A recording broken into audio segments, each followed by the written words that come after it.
Hello, I am the OBG, and have I got a show for you tonight? So tonight I'm going to be talking with the inimitable Matt Sands, who is the founder of one of the movements that I'm a really keen believer in. I won't go into that now. He's going to introduce himself shortly. But before I do that, I just want to say welcome to the Saturday show. Thanks for tuning in. And today we're going to be talking about power. And before I do actually bring him in, what is it about power that grabs our attention?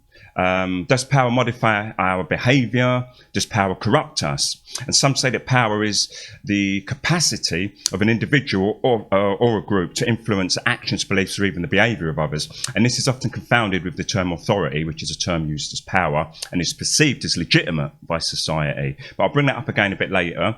And if I remember, I'll bring it up anyway at some point. So power can also be perceived as good, as it's either inherited or granted, and this depends on what use we make of it, of course. So I spoke about superpowers in a recent show, and you can find that by going to the OBG show group on Facebook or the OBG show page on Facebook, and there I discuss personal power in a novel way. Anyway, the use of power need not involve coercion. Sorry, Matt, I've actually got you on screen still. So I was going to bring you in, but Anyway, one of the interesting sociological debates around power discusses the issue of being able to enable power, the nature of its power, and it's been a theme for centuries. And this can be seen in the works of European philosophers such as Michel Foucault and 20th century philosopher Niccolo Machiavelli, as far back as the 15th century. And they both saw power as a complex strategic situation in any given society. So without any ado, let me bring my already in co-host tonight, Matt Sands. So hello, Matt. Hi, Cedric. And for the sake of the new viewers, can you briefly state your name and a little about what you do? Yeah, my name's Matthew Sands. I run a project called the Nations of Sanity, which is built on the assertion that the only way to create a truly free society with truly equal rights is to establish the non-aggression principle as the law through a universal peace agreement. And for anyone who doesn't know what the non-aggression principle is, it's a moral principle that's based on the concept of self-ownership, which is the idea that everybody has right over only their own self. And then if you have right over only your own self, then obviously it is objectively immoral to rob, rape, murder, assault, and all the rest of it to anybody else, because that obviously violates their right over their own self. And basically the idea behind the Nations of Sanity project is saying, look, if we establish this universal and objective principle as the law that applies to everybody, and if we do it through a peace agreement, so we're not invoking any ruling authority, then we will have a free society where everyone truly has equal rights, because it's just self-ownership is the one right that we can all have in equal measure. Thank you. Superb, Matt. Right. So moving on, we're going to talk about power today. And I'll kick off by saying authority is often used interchangeably with the term power. And power refers to the ability to achieve certain ends. And authority refers to the legitimacy, justification, and the right to exercise that power. For example, members of a small village might have the power to capture and lynch a criminal, but only the courts have the authority to order capital punishment. So I'll try not to delve into the political and economic areas of Paris too much, or at all if we can help it, but it's around that area, as discussed by Hume and Machiavelli and other key players. And rather than that, let's keep it at grassroots level and talk about power as we see it, and hopefully the viewers can share some of their thoughts and feelings. So let's start with the government and police. No. I'll tell you what, let's leave that till later. Let's talk about what we think power is. How do you view power? If it was asked you directly, what would be your first thought? Well, I mean, I kind of view it is like you say. It's the ability to exert control over others. I suppose would be probably the best direct definition. I mean, it takes on a lot of different forms. I mean, the form of power that I tackle with the Nations of Sanity project is the power to rule, but that's not the only form that power takes. You could say people have power over people. For example, an attractive woman has a certain power over a heterosexual male with regards to desire and stuff like that. People and lesbian women. yeah. And people with money obviously have power through that and the influence. So there's lots of ways in which power can manifest. But the one way in which it exists that it needs the one form of power that we need to be rid of that is truly immoral and truly causing the problems in this world, and is the one power that would be abolished if the Nations of Sanity project had its way, is the power to rule over others, because that obviously violates our self-ownership. But understood. So that's like government and. Right. So I was just going to say, but it is important to understand that as much as that power is the focus of this project, it's not the only form power takes, and power can take other forms outside of that as well. Superb. Okay, I was going to say that more or less. I was going to say, right. Okay, so we looks like we're going to head towards government and police. I did want to start off on that, but I thought, no, let's save that for a bit later, because I think that's where the crux of everything's going to be. So rather than like an interview, let's have a chat in general. I'll lead, maybe bring up some topics, and if we can discuss those, then I think that will be good. And if anyone who's watching wants to make any comments on that, also leave a comment there. And Matt can't see the comments, but I'll pass that on to him, or if they're directly to me, I'll see them. So let's start off with the obvious one: religion and power. So what about religion and power, you may ask? Now, many religions around the world, be it Hinduism, Islam, Christianity, whatever, they've always considered God as the supreme authority, which has been influential on, how societies act. And the positive side of these scriptures can be said to be, they can be said to be positive, and it can't be denied. And that likely led to better living conditions for societies initially. So without going into anything negative, do you see the positive side of the power of religion at all? For sure, yeah. I mean, a lot of people talk about all the problems that religion causes, and I would be someone who would also, sing from that hymn sheet. But we can't be denied that there's also a lot of positive. I mean, I always say religion can, motivate a lot of evil, but can also motivate a lot of good. And I know religious people that do a lot of good, largely motivated by their religious beliefs. So yeah, for sure. Okay, superb. Okay, so let's entertain the idea now that religious power became corrupted. And over the centuries, self-appointed leaders, not necessarily those at the head of religion, but kings, queens and military leaders and so on, or leaders who believed in gods, they've waged wars, tortured and killed people in the name of these authorities. So with that kind of power, do you think that's a case of power corrupting? But don't go too much into the power corrupting, because I'm going to come to that later. Yeah, it is. I mean, the problem is it's one of them powers that people give over. Like when you have faith or belief in a way, and then you kind of give an authority. Like with religions, there's always a kind of authority that kind of directs the religion, like a church, and religious leaders who kind of lead their flock like sheep.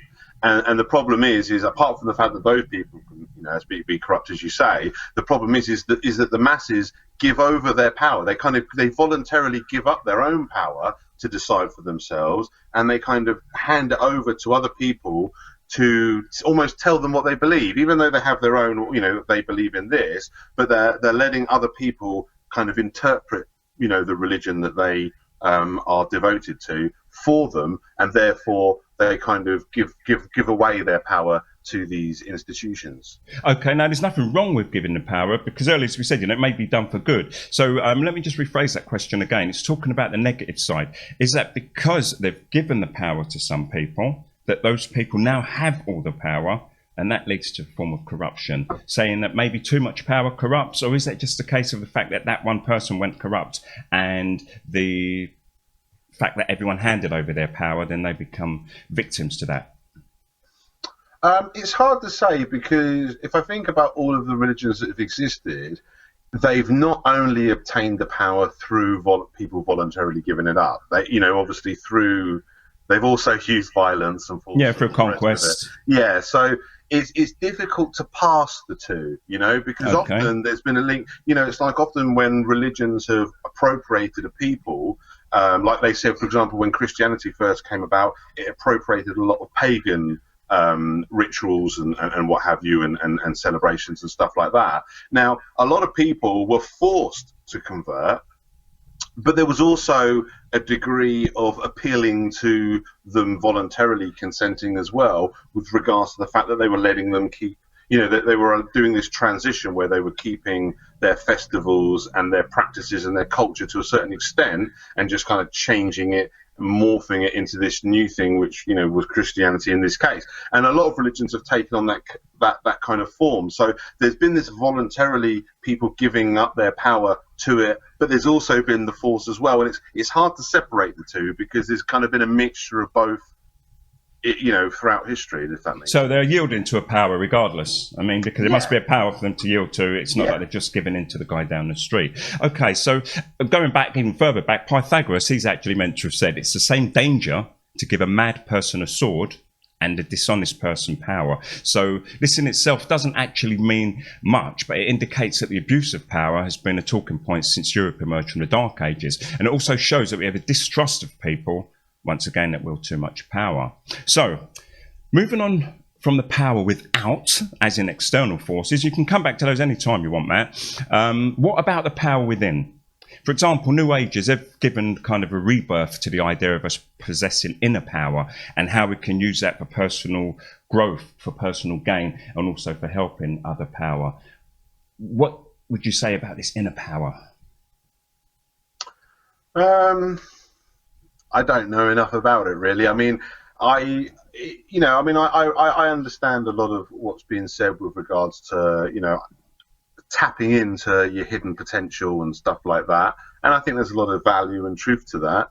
Okay. Then there's obviously, depends how far you want to go with that, because then there's obviously people take it beyond, go into the metaphysical and into, other realms and spiritualness and stuff like that. So, what I'm saying is you could adopt something like that and keep it completely grounded in a materialistic philosophy and still embrace that concept, because you're talking about, your inner power and your potential within, and then you could also have that exact same attitude whilst having a very spiritual outlook and believing that power comes from another place, higher dimension, higher realm, whatever, depending on what you believe in.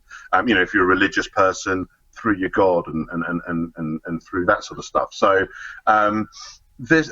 we all have a lot more power than we understand in a lot of ways. And I think one of the things that the people that rule over us do, partly intentionally and partly just through happenstance, is try to find a way of blinding us to our own power so that we don't utilize it. Okay, so this is talking about corruption of power, and we're going to come to that soon, because this seems to be a common thing. Right, so we're talking about power there, you said about the metaphysical also. Yeah, we don't know, but the scientists want to convince us that, it's just the scientific method and nothing outside of it. But there seems to be a lot of evidence to say there is a lot outside of that. And one of the oldest forms of power that we have actually is attributed to ourselves as humans. And that's a masculine and feminine power. And I think to the feminine power, we attribute receptivity, softness, sensitivity, and intuition. And the feminine's kind of supposed to be flexible like water. And also the feminine can create life and nurture all living things. And she listens to her family, her heart, and the voice of the earth. And she'll also change her mind accordingly with a dynamism that's essential in rhythm to the Mother Earth. And the masculine, he's a visionary, a fatherly, supportive, giving, active and outgoing thing. And he has the ability to set structures and boundaries and the strength to protect the feminine and the tribe. And they both can be seen as divine, yet I feel that the core guiding principles of both have been misdirected to a negative power. So, as you said again, I think there's a thread there. What are your views on the feminine and masculine powers?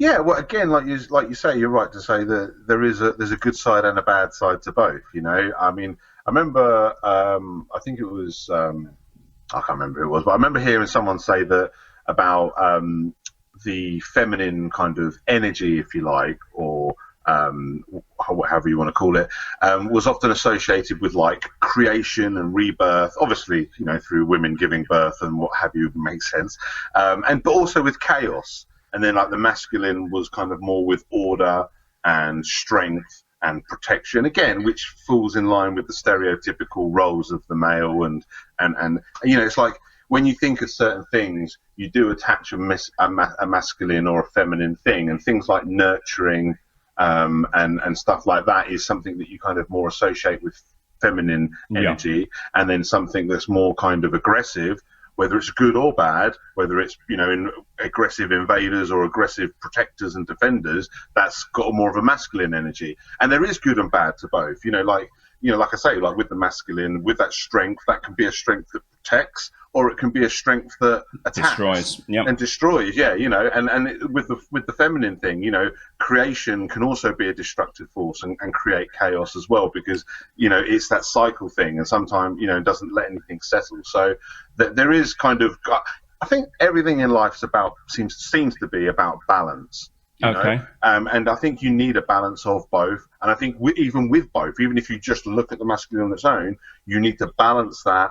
You need the aggression, but you need to keep that control, because it can spill out to the point where it's no longer a positive. Like something that is a positive can be a negative. Like even that same feature can be a positive in one instance and a negative in another. Like things like having a bad temper and anger and stuff, that obviously serves a purpose, because if you're under attack, that would give you that extra bit of strength to defend yourself.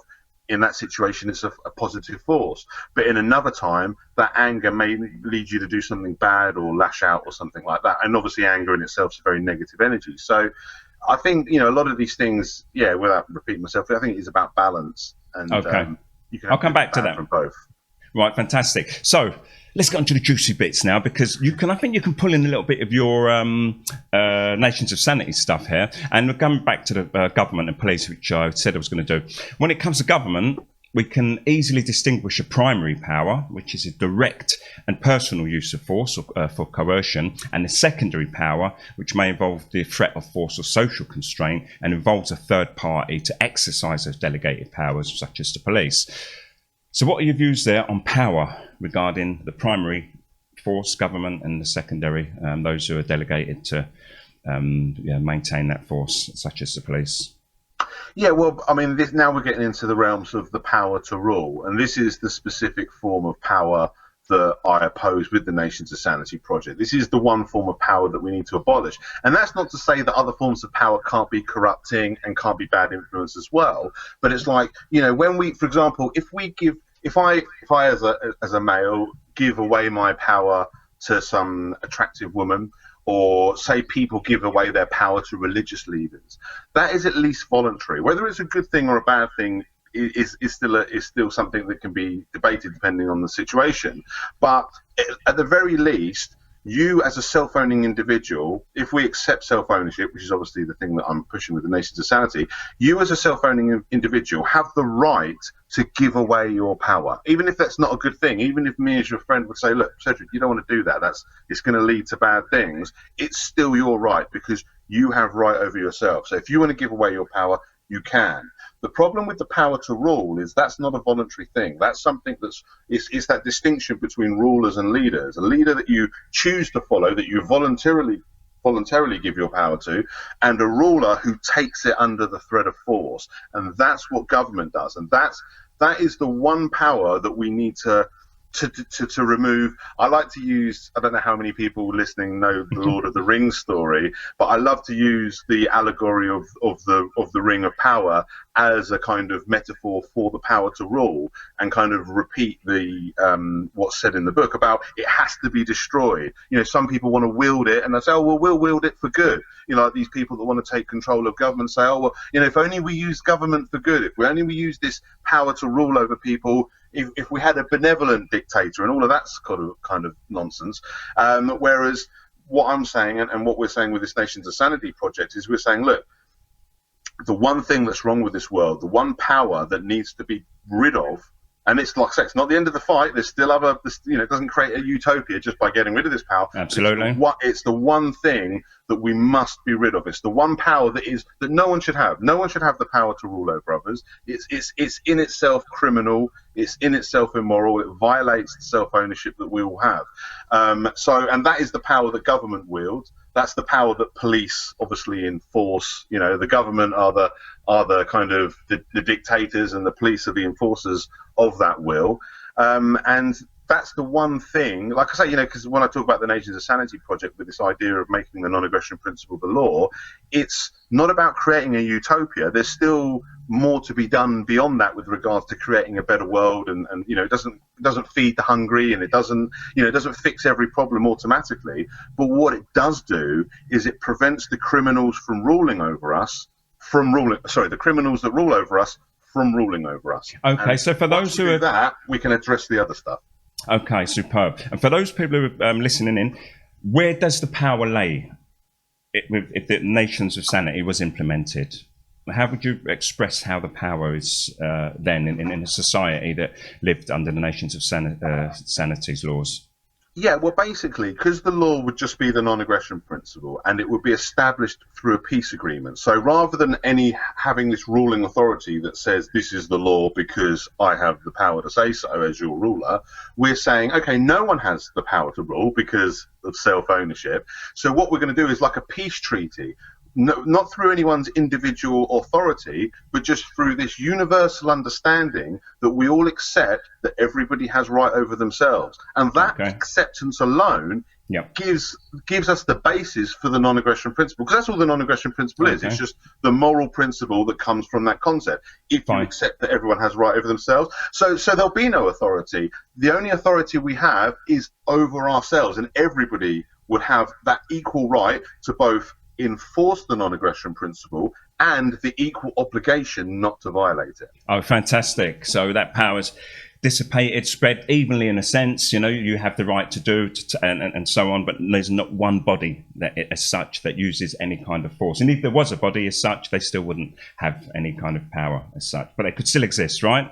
Yeah, like, for example, if you had a police force, for want of a better word, that enforced this law, that police force wouldn't have any rights or powers that you don't have. Like, for example, me, you, this specialised organisation, and the old lady that lives down the street all have the exact same right to enforce the non-aggression principle, but obviously we don't have the same ability to. So it would still make sense to have an enforcement organisation that can, like some people are like, oh, I can protect myself, but not everyone's like that. Absolutely. There's nothing wrong with having an organisation that protects people. Just like we say, there's nothing wrong that has an organisation that puts out fires if your house is on fire, like the fire brigade, or comes to take you to hospital if you have a heart attack, like the hospital. We can have a police force that protects you from criminals. Unfortunately, the police force we have right now, precisely because they wield this extra power, and precisely they are because, criminals. Yeah, they are criminals, and that's why people hate them. Like we said before, no one hates the fire brigade, no one hates the paramedics, but lots of people hate the police precisely because if they were only there to protect us and only wielded that power, which is the same power we all wield, or then who would hate them? Who Absolutely, would hate them if that's all they Makes were sense. for? But because they wield this other power, I think it triggers an instinct within us where we know we're going to come to that. Good. Okay, we're going to come to... No, that's fine. No, don't apologise. That was related to the police. The jurisdiction of political authority and the location of sovereignty. We're talking about who actually has the power and about our own sovereign power here. In fact, no, I'm not going to talk about that because I think what we'll do is move on, because you've covered a hell of a lot there. Really, I was trying to eke some stuff out of you, and I think you've done it brilliantly anyway. So let's just shift that for a moment and talk about, before we go into power corrupting, let's talk about what you see in big business and power. Have you seen that shift there over the years where we're creating billionaires and suddenly these companies like Amazon and Facebook are controlling everything, and Microsoft done it previously, buying up all the other companies, and they become these behemoths which we really have no power and control over ourselves, but they have the ultimate power. Do you have any views on that? And is there anything within the Nations of Sanity that would protect, in a sense, or even field against those massive companies wielding so much power? Yeah, I mean, the corporation of things is a little bit murky because there are two parts to their power again. Because they often do utilise the coercion of government, to maintain monopolies and what have you. So that's obviously the violating side of the power that we were talking about, like using that power to rule. But then there's also the other side of the power, which is a little bit closer to a voluntary power that we give them. We all shop at Amazon, and as a result, Jeff Bezos has become ridiculously rich. Now, he hasn't robbed us. I mean, don't get me wrong, there's plenty of things that can be said about how he pays his workers and other things against him. But just the basic principle that under the Nations of Sanity, if the non-aggression principle was the law, in theory, you could still have very rich people because if they do it through voluntary means, like, for example, like something like a Jeff Bezos, like, say, putting aside the things he is doing that are violating that, but the basic ethos of someone can build a business, and if it becomes that successful and they become that rich and they've not robbed anybody, they've not violated any rights along the way, and no one's been hurt, then there's not really any argument against why they shouldn't be allowed to do it from a point of view of using force against them. They're not committing a crime. Let me just jump in there. Sorry. Okay, no, go ahead and finish that. Well, I was just going to say, but it is also important to understand that once we accept, like I say, and this is why I think this non-aggression principle law thing is so important as a foundation, because once we've got that as a foundation and we all agree that, okay, this is the one thing that no one violates, is each other's rights. Once we've got that on firm ground, we can then step beyond that and say, do you know what? As much as this free market capitalism could fly in a free society, maybe it's not the best way. Maybe it's not the optimum for mankind that we have an economic system where we're competing with each other, where we are, scrambling for profits, where there's often counterproductive incentives. Often people that are pro-free market talk about the incentives of the free market to, bring down prices with competition and increase competency. Let's stick with the power. Let's stick with the power alone. Okay, let's just stick with the power. Sorry, I know. This is connected to that, because all I was going to say is like people talk about that, but then the problem is what they don't realise is but what that does is that creates a massive differential disparity, a massive disparity of power through wealth. Not the ruling power that we would abolish, but the power that could still exist even in a free society, which is that power that comes from just having lots of wealth and lots of resources. Even if you obtained it rightfully, the differentiation of power that one create can cause a problem for society. So it's still something that needs to be looked at, and maybe something that we could look at finding ways to avoid that through our economic systems. Okay, because that's where one of the biggest shifts was. And the reason why I did try to stop you there, apologies, I didn't realise how you was linking it, is I did intend to talk about political and economic on that scale, talking about free market and so on. And I thought, no, we won't do that. Maybe we can do that another day. Okay, superb. So business and power, okay. Now, let's get on to the big one. Does power corrupt? For sure. Okay, let's see your thoughts on that, Matt. Well, again, I mean, just starting off with the power to rule thing, and joining onto the other powers as well. But I mean, all power corrupts. It is inevitable. It's not a kind of perfectly measurable thing. People can resist it to different degrees. People have greater strength to it and wisdom and what have you, where it doesn't corrupt them so easily. But there is a kind of inevitable nature that when you have power, you're going to wield it, and the chances of you abusing it increase with the more power that you have the ability to wield. So if I'm rich enough, if I'm so rich, there's this phrase about people that are excuse the language, but what they call having "fuck you" money, which is basically where they're so rich they can afford to say fuck you to whoever they want, because they haven't got to worry about, because they're just that rich, they don't need to worry about business ties, they don't need to worry about, I might need a favour from this person or what have you. And that could encourage some quite negative behaviour. Not necessarily, people can be like that and still, for their own sense can resist that. But there is a corrupting nature to power. I think the power to rule is the worst type, because if you want to wield that power, you're already kind of corrupted. Absolutely. And the more of that you get, the more you're just going to be of that. Like good people don't want to rule over other people. At all. So anyone that wants that, even in a small level, whether you're someone who joins the police force so they can exert a little bit of power over people on a person-to-person level, or whether you're someone who wants to go into government because you want to be able to exert greater power over greater numbers of people, that can't be a good thing to want to do. Also, isn't some of that down to how we currently as society view material goods? for instance, yeah, I get you. Let's have a little fucking hold down. Let's have a little wind down. Come back.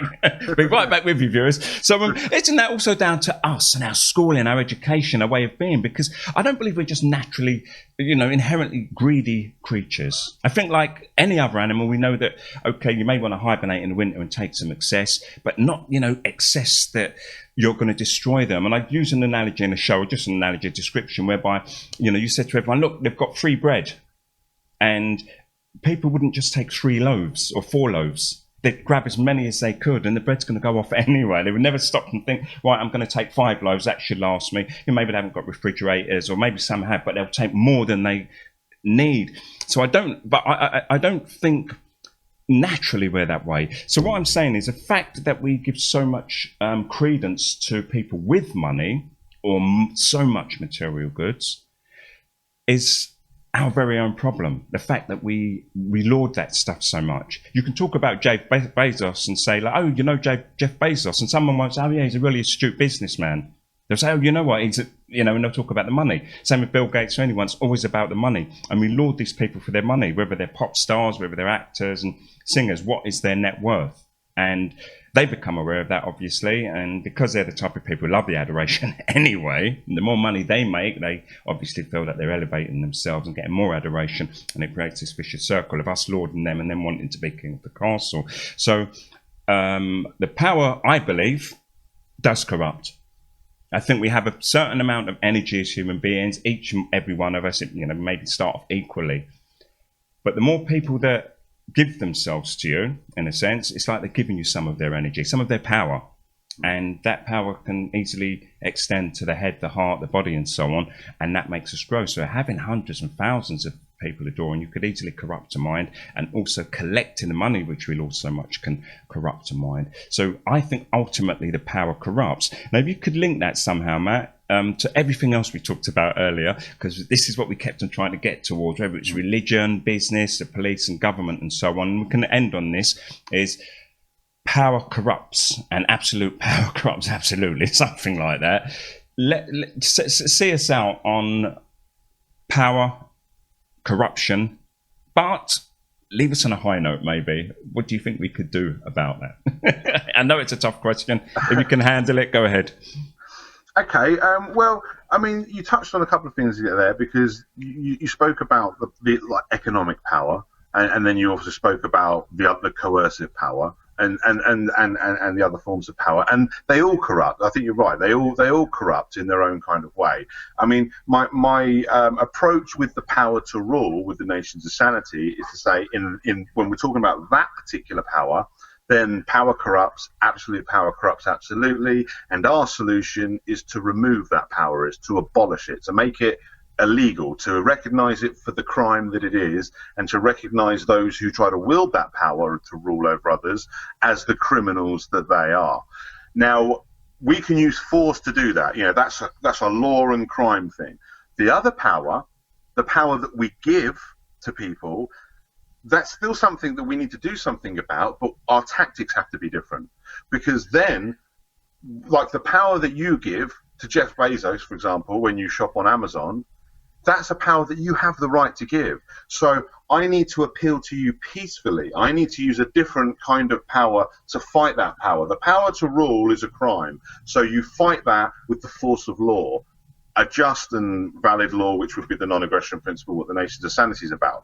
But then when you've got that foundation, then you can recognize these other forms of power that you can fight, but you also recognize that your means of fighting them are different, because no longer can you use violence. Now you have to appeal to people through peaceful means. And that, I think, connects to what you were talking about when you were talking about the power that we have within us, because the power that we have within us that we don't exercise is the power that too many of us are readily giving away voluntarily. So what I'm trying to do with the Nations of Sanity project is I'm saying, okay, well, the one power that's ruling over us against our will, that's violating our self-ownership, we're fighting that with the Nations of Sanity. Yeah. And we want people to join with us and unite with us, defeat this divide and rule ethos by uniting and abolishing the power to rule by establishing the non-aggression principle as law.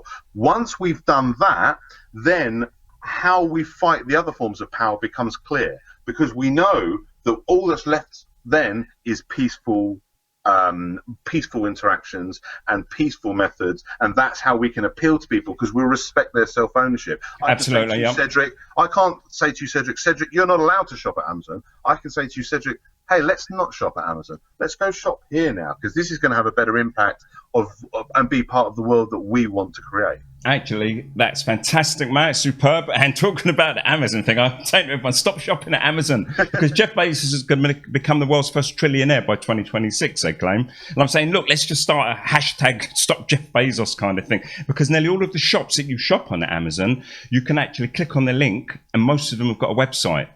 And you can go to their website and buy products, and then Amazon doesn't take that 25% from them, and they earn more money, and you still get your goods. It may be a little bit later. Amazon are good. They deliver the next day often, and sometimes even on the same day if you go early with some Prime accounts. But if it's something you don't need urgently, click on the company's link. If they're a company that you know they're on Amazon anyway, they're typically trusted. Shop from them. You may have to wait between 2, 6, 8 days or whatever, but you still get your good. And Amazon doesn't earn 25%, and that company thrives. I don't think that's a bad idea. So thank you for closing on that, Matt. Thanks for sharing yourself with us tonight. Absolutely brilliant. I didn't have to say much tonight. You were brilliant. I hope the viewers enjoyed what Matt had to say tonight. And Matt, can I ask you, before the show signs out, to type in the Nations of Sanity address into the comments, and the viewers who are in there can see that. And I do suggest you go to the Matt's project, Nations of Sanity, and read what he's all about. It's a fantastic movement. It's a thing that I'm into the most in my life right now, and this is why I have Matt on so often. So on that note, Matt, thank you very much for coming in. Anything you need to say, want to say before you go out? No, I think we've covered it nicely. Thank you again for having me. Right. And can I ask you to hang up, please? Thank you very much. Cheers, mate. Bye. Thank you. Right, that was Matt. So let's have a look. How do I get rid of Matt now? How do I get him off the screen? Matt. He's on there somewhere. My name as well. There you go. Right, thanks for tuning in tonight, everybody. I think I'm going to come on later on tonight and do an OBG alone show. Have some fun frivolities, talking about Facebook, what's happened this week and so on. Thanks for everyone who's tuned in tonight and has stayed with the show. It was a very special show. I understand that many of you come to see me do my magic. And this may not be your area, but I think I'll go on again later on tonight and we can have a bit of a laugh. Okay, thanks for tuning in. I am the OBG. Let's see if I got this right. I don't think people really know the true hypnotic power of television. You know how it pulls us in and just keeps telling us to consume.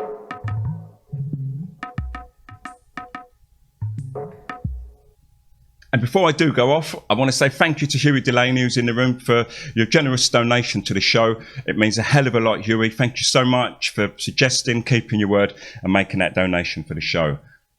See you soon. I don't think people really know the true hypnotic power of television. You know how it pulls us in and just keeps telling us to consume, buy, and tells us to hate each other and separates us and causes the greatest divides, all under the name of entertainment. And every time I turn on my TV, it's just like no surprise. There's all of those programs in there pushing out lies, and in between there's the adverts, and they do it again, and they're trying to convince us that we're friends, and they have us trained like good little soldiers. 1, 2, 3, 4. They say we're going to spend $1 trillion this Christmas, believe it or not. Once again, slow motion. See how mild and good tasting a cigarette can be. Or doctors